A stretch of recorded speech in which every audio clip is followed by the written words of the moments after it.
பிரபல பொருளாதார மற்றும் வாக்களிப்பியல் துறை நிபுணரான சுர்ஜித் பால்லா ஆய்வு நடத்தி வாக்காளர்களின் மனநிலை குறித்து புத்தகத்தை வெளியிட்டுள்ளார்.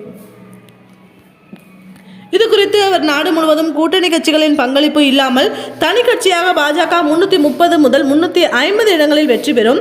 கடந்த 2019 தேர்தலை ஒப்பிடும்போது வெற்றி பெறும் இடங்கள் 5 முதல் 7% அதிகமாக இருக்கும்.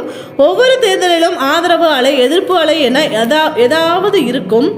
ஆனால் இந்த தேர்தலில் எந்த அலையும் இருக்காது. காங்கிரஸை பொறுத்தவரை 2014 தேர்தலில் பெற்றதை விட 2% குறைவாக பெறுவதற்கு வாய்ப்பு உள்ளது. எதிர்க்கட்சிகளை பொறுத்தவரை கூட்டணிக்கு ஒரு தலைமையை தேர்வு செய்து முன்னிலைப்படுத்தி இருந்தால் போட்டி நிலவும் இருக்கலாம் என கருதுகிறேன். பாஜக தொடர்ந்து பலவீனமான இருக்கும் தமிழ்நாட்டில் கூட 5 இடங்களில் வெற்றி பெறும். அதற்கு மேல் வெற்றி பெற்றால் ஆச்சரியம் இல்லை.